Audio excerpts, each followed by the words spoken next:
She woke up on the floor of her office at 3 in the afternoon. Again. The cold tile pressed against her cheek, the fluorescent lights above buzzing like a swarm of angry bees. Her head throbbed with a dull, persistent ache that radiated from the base of her skull down to her shoulders. Her mouth tasted like metal and something bitter she couldn't name. And she had no memory of the last 5 hours.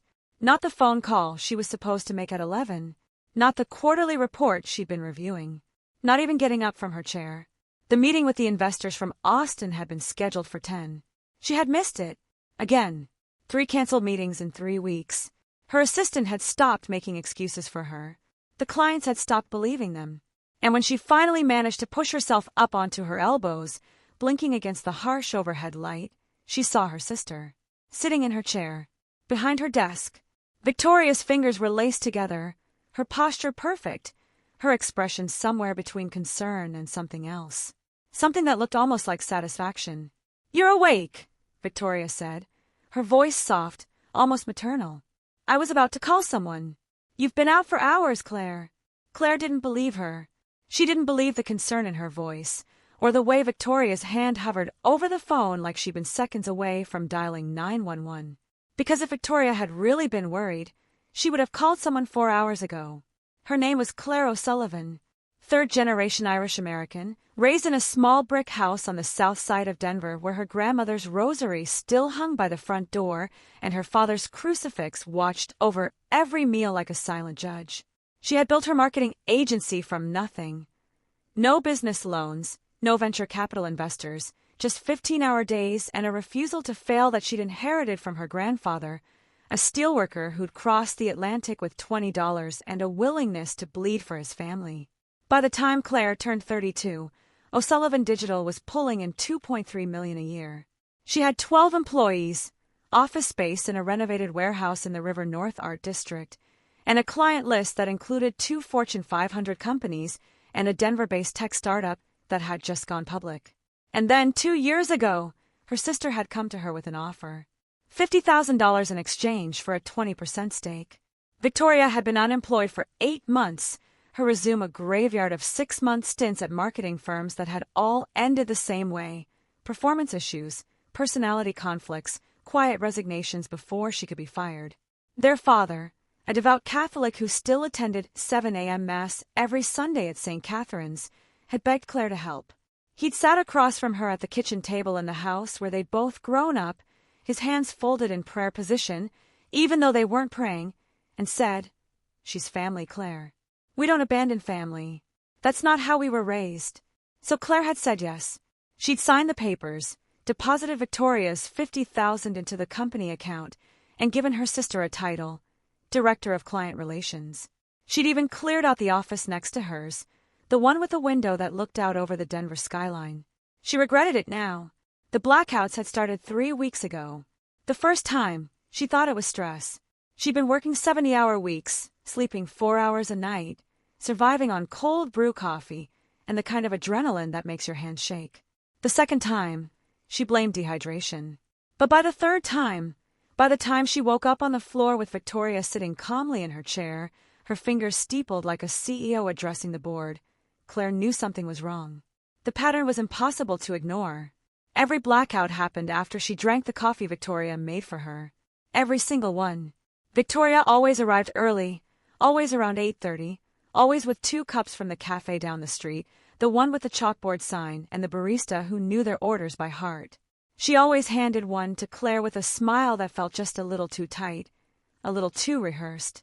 "Vanilla oat milk latte, extra shot," Victoria would say, setting the cup on Claire's desk with the kind of care you'd use handling something fragile.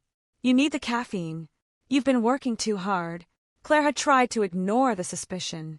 It felt paranoid, cruel even, to think her own sister would hurt her. But the evidence was piling up like paperwork she couldn't file away. 5 episodes in 3 weeks. All between 10 in the morning and 2 in the afternoon. All after coffee prepared by Victoria at exactly 8:45, timed perfectly so Claire would drink it just before her most important meetings. So she ran a test. On a Tuesday morning, the 11th of April, she accepted the coffee. She smiled, thanked Victoria, and set it on her desk. Then, When Victoria left the room to take a phone call in the hallway, Claire poured the entire cup into the potted ficus plant by the window, the one her assistant had bought her last Christmas. She didn't black out that day. She made it through every meeting. Her head stayed clear. Her memory stayed intact. And by 4 in the afternoon, the ficus plant's leaves had started to wilt. That afternoon, while taking out the trash from the office kitchenette, she found it. A small prescription bottle, half buried under crumpled napkins and coffee grounds. The label read lorazepam, 2 milligrams. Take 1 tablet as needed for anxiety. The name on the prescription wasn't Victoria's. It wasn't anyone's she recognized. The letters looked slightly off. The pharmacy address was for a Walgreens that didn't exist. It was a fake. Claire's hands shook as she photographed the bottle from every angle, as she slipped it into her messenger bag and zipped it shut. She didn't confront Victoria. Not yet. Because if she was right, if her sister was drugging her, she needed proof that couldn't be denied, couldn't be explained away with tears and apologies and appeals to family loyalty. She installed hidden cameras in the office that weekend. 2 of them, one facing her desk, tucked behind a row of books on the shelf, one aimed at the kitchenette counter, disguised as a Bluetooth speaker. She scheduled a toxicology screening at a private clinic in Cherry Creek for the following Wednesday, the kind of place that didn't ask questions and delivered results in 72 hours. And then she waited. On Monday morning, May 8th, she drank the coffee. She needed one more data point, one more piece of evidence, and she needed it on camera. Tuesday morning, May 9th, 8:52 a.m., the camera captured it. Victoria stood at the kitchenette counter, Claire's coffee cup in one hand, a small Ziploc bag in the other. She glanced toward the hallway, listening. Then she opened the bag and tapped a fine white powder into the cup. 1 tap, 2, 3. Then she pulled a wooden stirrer from the drawer, mixed it slowly, methodically, and dropped the stirrer in the trash. She wiped the rim of the cup with her thumb, checked her reflection in the microwave door, and carried the cup to Claire's desk. "Vanilla oat milk latte, extra shot," she said, her voice bright and warm. "You've got that call with the Austin investors at 10. You'll need the energy." Claire watched the footage 3 times, her stomach twisting tighter with each replay. She had wanted to be wrong. She had prayed to be wrong, the way her grandmother had taught her to pray, with her hands pressed together and her eyes squeezed shut. But the video didn't lie. The toxicology results came back Wednesday morning. Lorazepam, 4 milligrams, present in her blood. Enough to cause sedation, memory loss, confusion, impaired motor function. Enough to make her look unstable. Enough to make her look unfit to run her own company. And that's when she found the messages. She had hired a private investigator the day before, a former Denver PD detective named Frank Ortiz, who specialized in corporate espionage and white-collar fraud.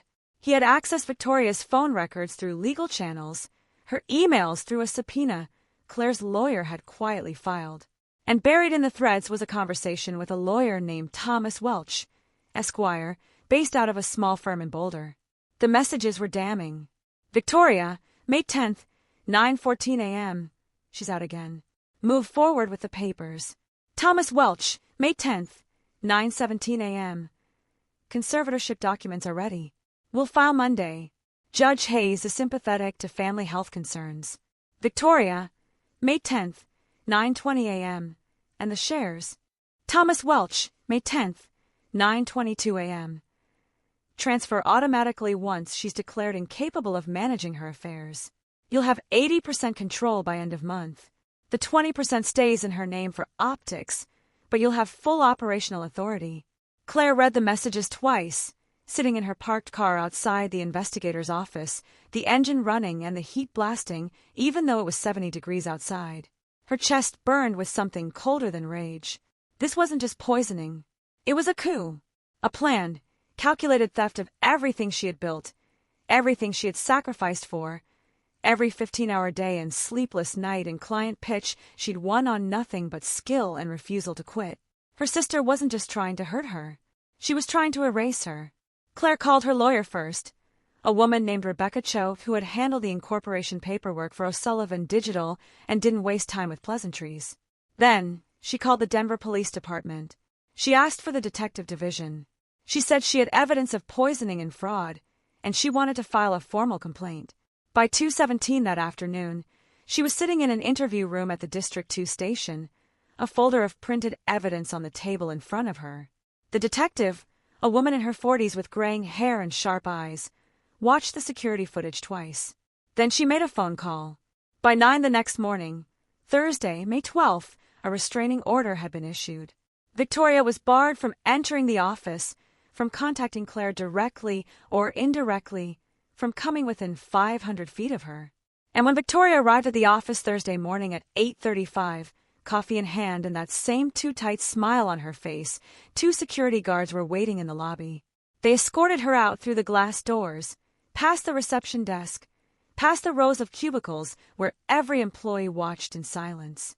Victoria's face went white, then red. Then she started screaming. "You're insane!" she shouted, her voice echoing through the glass-walled office like a siren. "You're paranoid and you're destroying this family. Dad is going to hear about this." Claire stood at the top of the staircase, arms crossed, and said nothing. She didn't need to. The video spoke for itself. The toxicology report spoke for itself. The text messages spoke for themselves. But Victoria wasn't done. That night, she posted on Facebook, on LinkedIn, on Instagram. She spun a story about a cruel, controlling sister who had stolen the family business, who had turned her back on her own blood out of greed and ambition. She painted herself as the victim, the one who had invested her savings to help, only to be cast out and humiliated for no reason. The post got traction. Distant relatives, people Claire hadn't spoken to in years, cousins from her father's side who still lived in Boston, aunts who sent Christmas cards with the Infant of Prague on the front, sent messages. Angry messages. Disappointed messages. "How could you do this to your own sister? Your father is heartbroken. He's not sleeping. Family is supposed to forgive. That's what Jesus taught." Claire read them all. And then she logged into LinkedIn. She wrote the truth. All of it. She attached screenshots of the security footage, time-stamped and undeniable. She attached the toxicology report with her name redacted. She attached the text messages between Victoria and Thomas Welch. She wrote about the $50,000 Victoria had invested, about the $2.3 million company she had tried to steal, about the months of systematic poisoning, and the conspiracy to have Claire declared mentally incompetent so Victoria could take control. She didn't write it for sympathy. She wrote it because the truth deserved to exist, and because silence had never protected anyone but the people who deserved to be exposed. The post went viral. 4,200 views in 6 hours. Hundreds of comments, most of them supportive, furious on her behalf. The Denver Post picked up the story the next morning. A local news segment followed 2 days later. And 3 hours after the post went live, her mother called. "Claire," her mother said, her voice tight and strained in the way it always was when she was trying not to cry. "Your father wants to talk to you." Claire closed her eyes. She knew what was coming. Her father's voice was low, heavy with the weight of old-world shame. He was 68, a retired electrician who had never missed a Sunday Mass in 40 years, who believed in confession and penance, and the sanctity of family above all else, even above justice. "You've made this public," he said. "She poisoned me, Dad. She made a mistake. She tried to steal my company. She tried to have me declared insane." Silence. Then quieter. "She's your sister." Claire felt something break inside her. Not anger. Not sadness. Just exhaustion, the kind that settles into your bones and doesn't leave. "And I'm your daughter," she said. "But you didn't ask if I was okay. You didn't ask if I was scared, or if I thought I was going to lose everything I built. You asked me to protect her reputation." Her father didn't respond. Claire hung up. On May 18th, at 6:45 in the morning, Victoria was arrested at her apartment in Capitol Hill. The charges were poisoning, corporate fraud, and conspiracy to commit theft. Thomas Welch was arrested the same day at his office in Boulder. By May 22nd, the Colorado Bar Association had suspended his license pending a formal investigation. The court awarded Claire $180,000 in damages. Victoria's 20% stake in the company was returned to Claire by judicial order.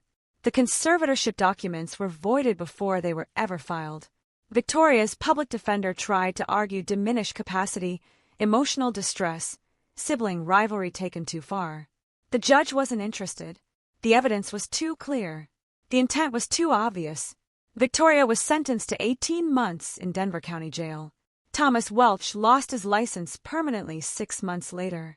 And Claire slept through the night for the first time in months. 6 months later, O'Sullivan Digital hit $3.1 million in annual revenue, a 34% increase. Claire brought on a new partner, a woman named Maya Torres who had spent a decade as a senior director at Adobe and understood what it meant to build something without shortcuts or family favors. Maya didn't ask for handouts. She asked for equity in exchange for work, and she delivered. Within 3 months, they had landed 2 new Fortune 500 clients. Claire's father never apologized. He attended Victoria's sentencing, sat in the back row of the courtroom, and left without speaking to anyone. Her mother sent a short email 3 weeks later. "Your sister is struggling in that place.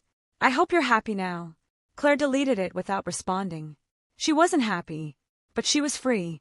She stood on the balcony of her Denver apartment one evening in late November, the city lights glittering below like a field of fallen stars, the cold air sharp and clean in her lungs. She thought about the girl she used to be, the one who believed that loyalty was the same as love, that sacrifice was the same as worth, that blood was thicker than water even when the water was poisoned. She knew better now. Family wasn't blood. It was the people who protected you when you were vulnerable, who stood by you when the world turned cold, who didn't ask you to set yourself on fire to keep them warm.